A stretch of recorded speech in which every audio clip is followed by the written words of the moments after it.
So we're here with Zach Tipton, aka I Am the Dot. Yes. And correct me if I'm wrong, but isn't this the first time anyone's going to see I'm the Dot officially play live? Yes, it is. It should be interesting, but the gigantic red spiral that I've built along with some other wonderful people is going to be the most kick-ass thing of all time. Just flat out, that is the most kick-ass thing of all time. All right. That's it. That's all I'm saying about that. That's it. The end of the interview right there. Yeah. End it. How did I'm the Dot start? Obviously, you're in Young Coyotes, but this is sort of a project outside of that. When would you say you officially started sort of recording songs on your own and really getting into developing the apocalypse pop sound? Maybe like a year ago. Adam tours with another band. He plays drums for another band, so I was by myself a lot last year. And I remember I wrote Detroit. That was the first song I wrote. And I wasn't sure how it sounded, but I showed Matt, our keyboardist for Young Coyotes, and he really loved it. So he said, record some more stuff.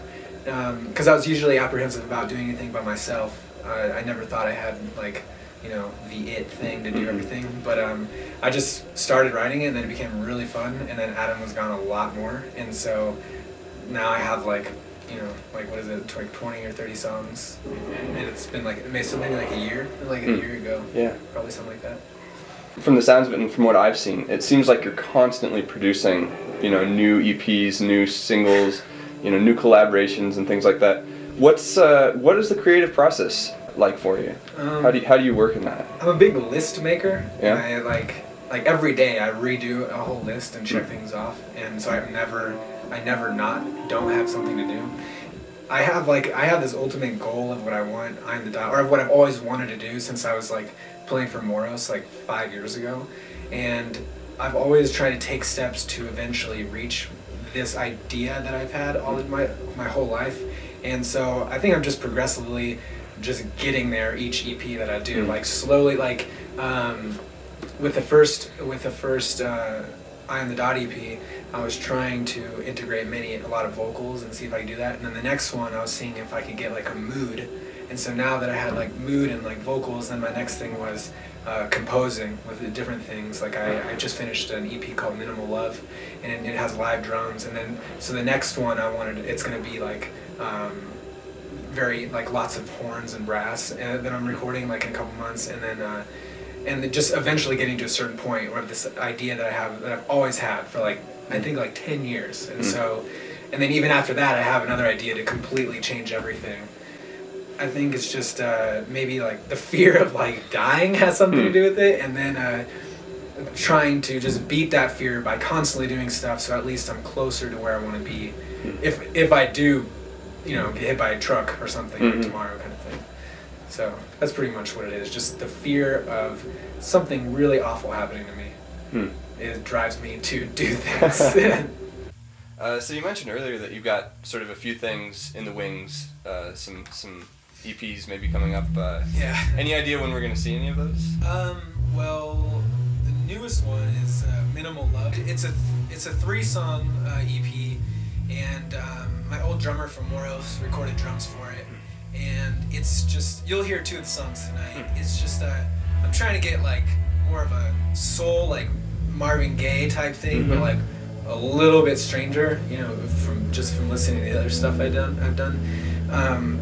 But there's that, and then there's an EP called The Royal Few that I'm working on now, and that's with the horns. I'm trying to get just lots of trumpets and horn and just big horn type stuff, and that's gonna be really like a funk, like old like 70s James Brown kind of thing.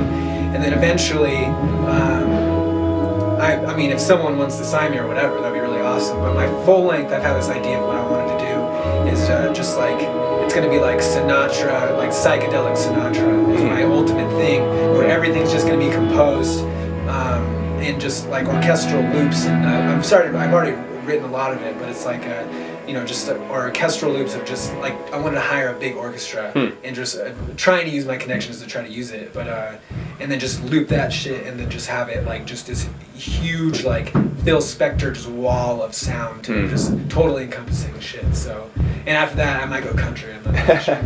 Now for just a little bit of rumor control. I've heard that you might possibly be thinking about moving out of Denver. Is there any legs to it? Yeah. There's I'm still always gonna say like Denver / something else, but yeah, I'm actually gonna go to Atlanta for a while, like in a couple weeks, and it's like I'm still playing shows here, all the time, so I don't mind doing the 20-hour drive anywhere, but it's just one of those things that had to happen. It's not like I wanted to. It's just my girlfriend and I we moved to Los Angeles for like a month or whatever. Things didn't really work out well, and then while I was in Atlanta recording, things with Bobby, the drummer, it really kicked off, and he's actually going to play drums for me from now on, like officially, like on all the shows I do. So it just made sense, and he had an open roommate, so I'm just going to go do it, kind of go with the flow wherever. Yeah.